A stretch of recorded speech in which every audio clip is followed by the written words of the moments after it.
अस्सलाम वालेकुम students, welcome to bright academy. I am Khalid Riyan. तो बेटा लास्ट क्लास तक हमने वेक्टर्स एंड इक्विलिब्रियम के MCQ 35 जो है वो कंप्लीट कर लिए थे। तो आज बेटा हम स्टार्ट करेंगे MCQ नंबर 36। तो चले जी स्क्रीन पर देखें क्या लिखा हुआ है कि वेक्टर ए है जो कि वर्टिकली अपवर्ड है और वेक्टर बी जो है वो टूवर्ड नॉर्थ है। तो कह रहा है बताएं कि what is product of a cross b. तो ए क्रॉस बी का प्रोडक्ट हमने बताना है। तो आपको पता है कि बेटा ये क्रॉस बी क्रॉस प्रोडक्ट है, तो क्रॉस प्रोडक्ट में जो क्रॉस प्रोडक्ट का रिजल्ट आता है वो भी एक वेक्टर आता है। तो एक्चुअली हमने उसकी डायरेक्शन बतानी है कि ये किस डायरेक्शन के अलोंग होगा। ठीक है, तो ऑप्शन में डायरेक्शंस दी हुई हैं, तो हमने चेक करना है कि यहाँ से कौन सी डायरेक्शन जो वो एग्जैक्ट होगी। तो बेटा देखें, आपको पता है कि आपके पास ये क्या होता है जी, ये होता है ईस्ट, ये होता है वेस्ट, ये होता है नॉर्थ और ये क्या होता है साउथ। ठीक हो गया। अब आपसे ये कहा गया कि जो वेक्टर बी है वो किधर है जी, टूवर्ड्स नॉर्थ है और वेक्टर ए जो है वो वर्टिकली अपवर्ड है। अब वेक्टर ए वर्टिकली अपवर्ड से मुराद है कि ऐसे है, तो यहाँ पे मैं नहीं बना सकता। तो इसके लिए बहुत इजी मेथड है, वो आपको समझाता हूँ कि लेट्स सपोज करें कि ये आपके पास है, ये आपके पास है जी ईस्ट, ये है वेस्ट, ये आपके पास है जी नॉर्थ और ये क्या है साउथ। अब बेटा देखिए आपको ये कहा गया है कि जो वेक्टर ए है वो वर्टिकली अपवर्ड है, तो वेक्टर ए को आप यूं बना लें, ये आपका वेक्टर ए है, ये जो पेंसिल है। ठीक हो गया। अब इसके बाद क्या है जी कि आपके पास वेक्टर बी उसने कहा था कि किस डायरेक्शन के अलोंग है, नॉर्थ के अलोंग। तो ये वाली जो मेरी डायरेक्शन है ये नॉर्थ है, तो इट मीन्स वेक्टर ए ये और वेक्टर बी ये वाला। ठीक हो गया। अब देखिए हमने करना क्या है कि आपने पढ़ा था क्रॉस प्रोडक्ट में कि हमने क्या करना होता है, जब भी ए क्रॉस बी की डायरेक्शन निकालनी हो तो आप राइट हैंड यूज करें। ठीक हो गया। तो राइट हैंड रूल में हमने क्या पढ़ा हुआ है कि आपने ए क्रॉस बी निकालते हुए वेक्टर ए से जो स्टार्ट करनी है अपनी फिंगर्स और बी के अलोंग जो है वो कर्ल करनी है, और उसके बाद आपने क्या करना है, जो आपका थंब होगा वो क्या बताएगा डायरेक्शन को। तो चलिए अप्लाई करते हैं। देखिए ये वेक्टर हमारे पास ए है और ये बी है, तो ऐसे मैंने कर्ल की फिंगर ये बी की तरफ आ रही है नीचे। अब देखिए मेरा थंब किधर जा रहा है, इस डायरेक्शन के अलोंग। तो ये कौन सी डायरेक्शन है, ये वेस्ट है, क्योंकि ये ईस्ट थी, ये क्या है वेस्ट। इट मीन्स कि आपकी ए क्रॉस बी के प्रोडक्ट की डायरेक्शन किधर होगी, अलोंग वेस्ट। तो आपका जो राइट आंसर आएगा फिर बेटा वो क्या आएगा, वो आपके पास आएगा जी ए अलोंग वेस्ट। तो बेटा देखिए आगे MCQ नंबर 37 उसमें आपसे ये कह रहा है कि if a cross b equal to b cross a then the angle between a and b. यानी आपने वो एंगल बताना है जिस एंगल पे ए क्रॉस बी और बी क्रॉस ए इक्वल होते हैं। तो बेटा आपने जो क्रॉस प्रोडक्ट की प्रॉपर्टीज में पढ़ा था कि जब भी थीटा आपके पास 0 डिग्री या 180 डिग्री जिसे हम पाई भी कहते हैं, ये एंगल जब भी आपके पास होंगे तो आपके पास ए क्रॉस बी और बी क्रॉस ए का जो रिजल्ट आएगा वो क्या आएगा, नल वेक्टर। यानी ए क्रॉस बी मैं निकालूं तो वो क्या होगा जी, A B sine of 180 degree put कर लें या 0 डिग्री पुट कर लें तो आपके पास आ जाएगा जी एन। तो इसका जो 180 साइन 180 या साइन 0 उसकी वैल्यू जो होती है वो 0 ही होती है, तो ये सारा 0 हो जाएगा। तो ये बन जाएगा जी हमारे पास नल वेक्टर। सिमिलरली आप बी क्रॉस ए निकालेंगे तो उसका भी रिजल्ट क्या आएगा जी, नल वेक्टर ही आएगा। इट मीन्स कि आपके पास 0 या 180 डिग्री एक ऐसा एंगल है जिस पे ए क्रॉस बी और बी क्रॉस ए की वैल्यूज क्या आती हैं, इक्वल आती हैं। तो इट मीन्स कि आपका फिर राइट आंसर आप यहाँ पे देखें कि कौन सा एंगल दिया हुआ है, 0 दिया हुआ है या 180 दिया हुआ है। तो बेटा देखिए पहले ऑप्शन में आपको पाई दिया गया, इट मीन्स कि ए ऑप्शन ही आपका क्या होगा जी, करेक्ट होगा। तो बेटा MCQ नंबर 38 देखिए लिखा हुआ है कि इफ ए क्रॉस बी, यानी आपको दिया गया है ए क्रॉस बी, इसकी वैल्यू दी गई है, ये किसके इक्वल है जी आपके पास √3 इंटू ए डॉट बी की। और आपसे ये कहा गया कि फाइंड करें ए प्लस बी की मैग्नीट्यूड, यानी आपने रिजल्टेंट फाइंड करना है। ठीक हो गया ए प्लस बी का। तो बेटा देखें आप सबसे पहले इसको सॉल्व करें। तो ये मैग्नीट्यूड है क्रॉस बी की, इट मीन्स कि मैग्नीट्यूड ए क्रॉस बी की क्या होती है, a B sine theta. N आपने नहीं लगाना क्योंकि हम बात कर रहे हैं मैग्नीट्यूड की, और ये √3 वैसे आ जाएगा। और ए डॉट बी बेटा किसके इक्वल होता है जी, A B cos of theta के। क्लियर है। आप देखें ए बी से ए बी काट जाएगा, ये cos इधर आके डिवाइड हो जाएगा, तो ये बन जाएगा जी sin theta over cos theta equal to हमारे पास आ जाएगा जी √3। अब बेटा देखें ये किसके इक्वल होगा जी, ये होगा हमारे पास tan थीटा और ये आ जाएगा जी √3। अगर मैं थीटा निकालना चाहूँ तो ये हो जाएगा जी tan इनवर्स √3। तो tan इनवर्स √3 आप कैलकुलेटर से निकालें या ज़बानी भी याद रखने, टेबल जो है तो ये वैल्यू होती है 60 डिग्री की। तो थीटा कितना आ गया 60 डिग्री। अब हमने निकालना क्या है, a प्लस बी यानी रिजल्टेंट वेक्टर। तो देखिए रिजल्टेंट इनका क्या होगा r, यानी r से मुराद है a प्लस बी की मैग्नीट्यूड। तो बेटा उसके लिए फार्मूला हमने पढ़ा है a का स्केयर प्लस b का square plus 2ab cos of theta, जो मैंने स्टार्ट वाले एमसीक्यू में बताया था। अब बेटा थीटा की वैल्यू यहाँ पे 60 जो है आप इंटर कर दें। जब आप 60 वैल्यू पुट करेंगे तो अब आप देखें यहाँ पे cos 60 किसके इक्वल होता है 1/2 के। इट मीन यहाँ पे डायरेक्ट मैं लिख रहा हूँ 1/2, तो ये 1/2 वैल्यू आ जाएगी। अब ये 2 से 2 कट जाएगा तो पीछे हमारे पास क्या बचा ए बी, तो ए बी बच गया, तो ये फार्मूला नहीं बन रहा। तो ये आप ऐसा लिखा रहने दे चाहें, ऑप्शन देख लें कैसे हैं, तो ये बन जाएगा ए बी और इसको मैं लिख सकता हूँ ऐसे 1/2। तो बेटा ऑप्शन देखिए आपके पास, आई थिंक ऑप्शन ए ही करेक्ट है, बाकी जो है वो ठीक नहीं है, तो आपका ऑप्शन ए जो है वो राइट होगा। तो बेटा देखें 39 MCQs, which of the following physical quantities are represented by axial vector. तो बेटा एक्सियल वेक्टर आप जो है वो ऐसा वेक्टर होता है जिसमें रोटेटिंग फैक्टर हमारे पास इन्वॉल्व होता है। तो यहाँ पे देखिए डिस्प्लेसमेंट, फोर्स, वेलोसिटी, टॉर्क। तो टॉर्क जो है उसमें हमारे पास रोटेशन आती है, चूंकि वो क्रॉस प्रोडक्ट होता है किसका, पोजिशन वेक्टर और फोर्स एफ का। तो टॉर्क हमारे पास यहाँ पे राइट आंसर आएगा। इसके अलावा और कौन सा हो सकता है, एंगुलर मोमेंटम, जो कि क्रॉस प्रोडक्ट होता है पोजीशन वेक्टर और लीनियर मोमेंटम का आर क्रॉस पी। तो ये जो है अगर आपके पास टॉर्क ना होता तो फिर जो एंगुलर मोमेंटम है वो ऑप्शन ठीक होना था। तो यहाँ पे आपका ऑप्शन क्या आएगा जी, डी आएगा। तो अगला देखिए जी 40 MCQs, the two vectors have magnitude 3 and 5 के वेक्टर ए है तो उसकी मैग्नीट्यूड कितनी दी गई है 3, वेक्टर बी की मैग्नीट्यूड कितनी दी गई है जी, वो दी गई आपके पास 5, और वो कह रहा है एंगल इनका जो थीटा है वो कितना है 60 डिग्री। तो find the dot product of the two vectors. तो आपने सिंपल डॉट प्रोडक्ट फाइंड करना है। तो आपको पता है ए डॉट बी किसके इक्वल होता है जी, A B cos of theta. तो ए की वैल्यू 3, बी की वैल्यू 5, कॉस 60 डिग्री, तो ये आ जाएगा 15, और cos 60 जो होता है वो होता है 1/2, तो 2 डिवाइड हो जाएगा, तो ये बनेगा जी 7.5। इट मीन्स यहाँ पे भी आपका जो ऑप्शन होगा राइट वो क्या होगा जी, ए। ठीक हो गया। अगला देखिए जी 41, the minimum number of vectors of equal magnitude required to produce a zero resultant is.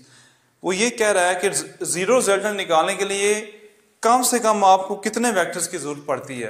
तो बेटा देखिए जीरो रिजल्टेंट निकालने के लिए हमें कितने की पड़ती है, और एक बात गौर करें लिखा हुआ है कि उस वेक्टर्स की मैग्नीट्यूड इक्वल हो, यानी दो इक्वल मैग्नीट्यूड वाले वेक्टर्स या 3 या कितने हो सकते हैं जिनका रिजल्टेंट 0 आता है। तो बेटा आपको पता है कि अगर एक वेक्टर जो है उसकी मैग्नीट्यूड इसके लॉन्ग है, ये मैग्नीट्यूड है उसकी, और दूसरा वेक्टर जो है वो इसके लॉन्ग ऐसे है, दोनों की मैग्नीट्यूड सेम है, ये वेक्टर ए है और ये बी है। तो ये देखें इक्वल मैग्नीट्यूड है लेकिन अपोजिट है, एक दूसरे के इफेक्ट को कैंसिल कर देंगे तो हम कह सकते हैं कि यहाँ पे इनका रिजल्टेंट क्या आएगा जी, वो नल वेक्टर आएगा, यानी 0 आएगा, मैग्नीट्यूड में 0 आएगा। ठीक हो गया। तो इट मीन्स कि जब इक्वल वेक्टर्स वाली दो वैल्यू जो हैं, जब दो वेक्टर्स जिनकी मैग्नीट्यूड इक्वल हो तो तब वो अपोजिट हो, तो हमारे पास z 0 आ जाता है। ठीक हो गया। तो दो, कम से कम 2 होना लाजमी है, क्योंकि एक होगा तो फिर तो कभी भी नहीं आएगा, तो 2 होना जरूरी है। ठीक हो गया जी। अगला देखें MCQs 42, इसी तरीके का है लेकिन थोड़ी सी चेंजिंग है कि लिखा हुआ है the minimum number of vectors of unequal magnitude required to produce a zero resultant. देखिए यहाँ पे क्या लिखा हुआ है कि कितने वेक्टर्स आपके पास हों कि रिजल्टेंट 0 आए, लेकिन उनकी मैग्नीट्यूड भी क्या होनी चाहिए, अनइक्वल होनी चाहिए। अब बेटा गौर करें, अगर तो दो वेक्टर है उनकी मैग्नीट्यूड जो है वो इक्वल नहीं है तो क्या रिजल्टेंट 0 आएगा, कभी भी नहीं आएगा। तो अब जो है वेक्टर्स की मैग्नीट्यूड भी अनइक्वल है और हमने रिजल्टेंट 0 भी लगाना है। तो बेटा देखिए आपने जो है शॉर्ट क्वेश्चन में पढ़ा था कि जब आप क्या करते हैं, कोई ट्राइंगल बना देते हैं यानी क्लोज शेप, कोई भी साइक्लिक शेप, तो तब आपके पास जो वेक्टर्स का जो रिजल्टेंट आता है वो क्या आता है, 0 आता है। तो उसमें क्लोज शेप आपको पता है मिनिमम 3 की बनेगी, 3 साइड्स हो या उससे ज्यादा हो। तो इट मीन्स कि आप 3 वाले ले लें, आगे आप जो है वो पॉलीगॉन ले लें, जो भी आगे सोन ले लें, तो आपका रिजल्टेंट क्या आएगा, 0 आएगा। तो जब अनइक्वल मैग्नीट्यूड हो तो फिर जो मिनिमम हमें 3 वेक्टर्स रिक्वायर्ड होते हैं। ठीक हो गया ना, आपने शॉर्ट क्वेश्चन में पढ़ा था ए, बी और सी। और अगर आपके पास इक्वल मैग्नीट्यूड हो तो फिर 2 ही हो तो रिजल्टेंट 0 आ जाता है। अगर अनइक्वल है तो फिर कितने होने चाहिए, कम से कम 3 या उससे ज्यादा, आप कितने भी ले लें, और क्लोज शेप, एक साइक्लिक शेप होनी चाहिए। क्लियर है? तो बेटा देखिए आगे एमसीक्यू नंबर 43 तो लिखा हुआ है if the magnitude of vector A B C are 12, 5 and 13 units respectively. तो आपने कहना है कि a plus B equal to C है, तो कहता है कि फाइंड करें, find the angle between a and b। तो a एंड b के दरमियान में आपने एंगल फाइंड करना है। तो पहले तो वैल्यू लिखें, a की जो मैग्नीट्यूड दी गई है वो क्या दी गई है जी, वो दी गई है आपके पास 12, 5 एंड 13।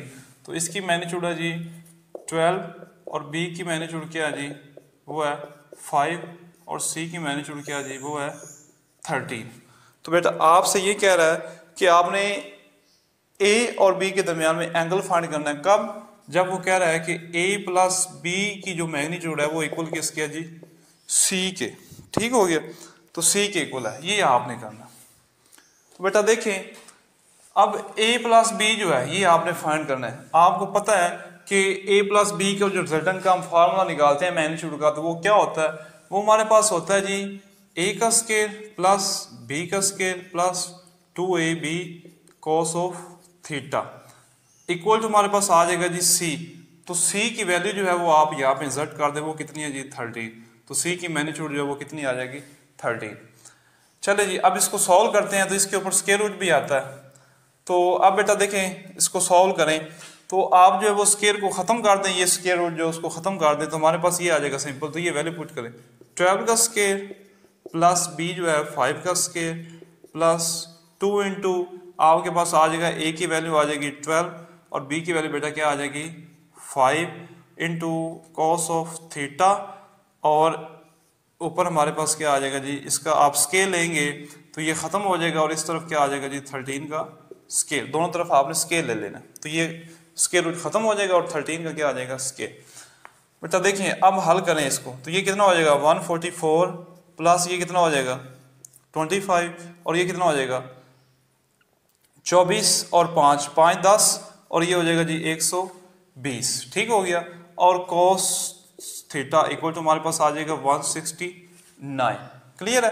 अब बेटा इनको जमा कर लें तो ये कितना बनता है 44 और प्लस जो आ जाएगा कितना आ जाएगा जी हमारे पास 169। तो ये आ जाएगा जी 169 plus 120 cos of theta equal to 169। तो इसका एक शॉर्ट भी तरीका है वो भी बताऊंगा, पहले आप इसको सॉल्व कर लें। तो 120 cos थीटा और ये 169 इधर जाके माइनस हो जाएगा, तो क्या बचेगा हमारे पास 0। अब ये 120 जाके डिवाइड होगा तो क्या रह जाएगा फिर भी 0। तो cos थीटा इक्वल टू क्या आ गया 0। अब थीटा इक्वल टू आ जाएगा जी cos इनवर्स 0। तो आपको पता है cos इनवर्स 0 किसके इक्वल होता है 90 डिग्री के। इट मीन्स कि आपके पास जो थीटा की वैल्यू आएगी वो क्या आएगी जी 90 डिग्री आएगी। दूसरे लफ्ज में बेटा देखिए शॉर्ट फॉर्म में आप कैसे कर सकते हैं, क्योंकि आपने ये वाली साइड और ये वाली साइड इक्वल लानी है। तो आप क्या करें, यहाँ पे सिंपल देखें, आपको पता है कि cos 90 में जब हम लेंगे तो ये वाला फैक्टर सारा क्या हो जाएगा 0 हो जाएगा, तो पीछे ये बचेगा बस ये a स्क्वायर और प्लस b स्क्वायर। तो आपके पास 12 का स्क्वायर और 5 का स्क्वायर जो है उसको जब आप सॉल्व करते हैं तो वो 13 के इक्वल आता है। तो आप डायरेक्ट भी कर सकते हैं, लेकिन इसका जो प्रॉपर मेथड है वो ये है सॉल्व करने का, आप इस तरीके से कर सकते हैं। तो चले बेटा देखें अगला एमसीक्यू नंबर आपके पास है जी 44। लिखा हुआ है कि a dot b equal to a cross b की magnitude then the angle between vectors a and b is. ठीक है, तो a और b के इक्वल आपने वेक्टर्स जो है वो निकालना है बिटवीन a एंड b। तो बेटा देखें दिया क्या गया आपको कि a डॉट b, ठीक हो गया, ये इक्वल किसके जी a क्रॉस b की मैग्नीट्यूड के। इट मींस के a डॉट b की वैल्यू लिखें a b cos of theta और a क्रॉस b की value a b sine of theta, चूंकि जस्ट मैग्नीट्यूड पूछेगी। क्लियर है?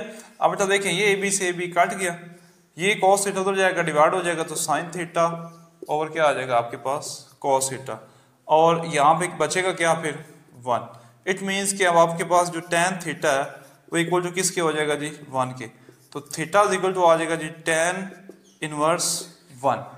ठीक हो गया, तो tan इनवर्स 1 कितना होता है आपके पास 45 डिग्री। तो ये आपके पास एंगल जो आ जाएगा इन दोनों के दरमियान A और B के वो कितना आएगा 45।